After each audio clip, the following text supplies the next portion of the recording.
শাবান মাসের শেষে নবী করিম সাল্লাল্লাহু আলাইহি ওয়াসাল্লাম সাহাবা একরাম আজমাইনদেরকে রমজান সম্পর্কে ধারাবাহিক অনেক কথা বলেছেন, যেগুলো হাদিস শরীফে এসেছে। এর মধ্যে একটা হাদিসের কিছু অংশ আমি পড়েছি। রসুল করিম সাল্লাল্লাহু আলাইহি সাল্লাম বলেন, হাদিসটা হযরতে সালমান ফারসি রাদিয়াল্লাহু তাআলা আনহু থেকে বর্ণিত।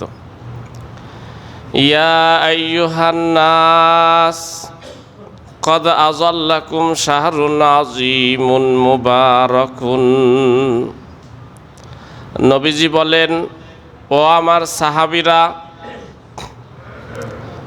ও আমার উম্মতেরা, কদ আযাল্লাকুম শাহরুন আযীমুন, তোমাদের সামনে ছায়া হিসাবে আসতেছে আযাল্লাকুম শাহরুন আযীমুন, এক মহিমান্বিত মাস। শাহরুন আযীমুন মুবারাকুন, একটা বরকতময় মাস আসিতেছে। শাহরুন ফিহি লাইলাতুন খায়রুম মিন আলফি শাহরিন, এমন একটা মাস আসছে যেই মাসের মধ্যে একটা রাত্র আছে, এই একটা রাত্রই হাজার মাসের চাইতেও দামি।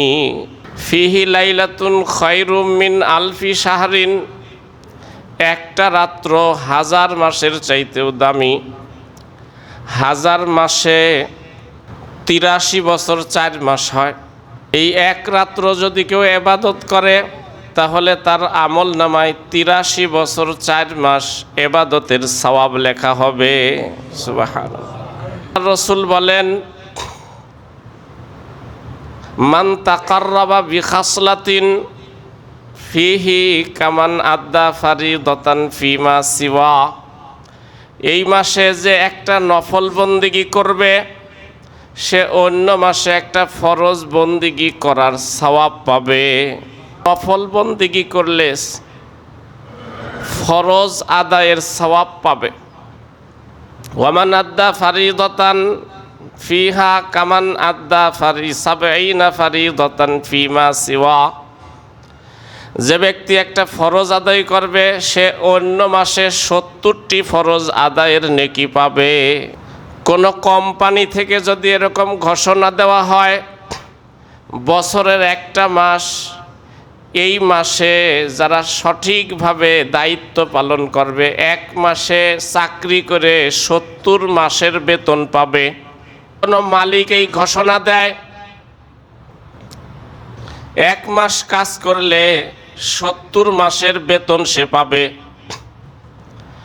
তাহলে ওই কর্মচারী, ওই চাকরিজীবী, এরা সারা বছর ওই এক মাস টার্গেট করে থাকবে।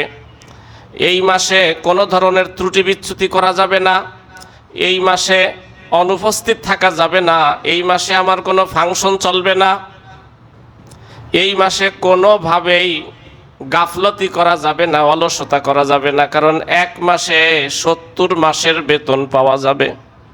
নবীজি বলেন, আল্লাহ পাকের ঘোষণা, মান তাকাররাবা বিখাসলাতিন ফিহা, এই মাসে যে একটা নফল বন্দেগী করবে, কামান আদ্দা ফারিদাতান ফিমা সিওয়া, অন্য মাসে একটা ফরজ আদায়ের নেকি পাবে।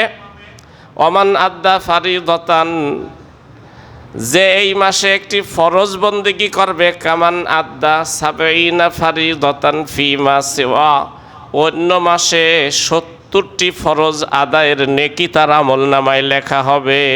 সুবহানাল্লাহ।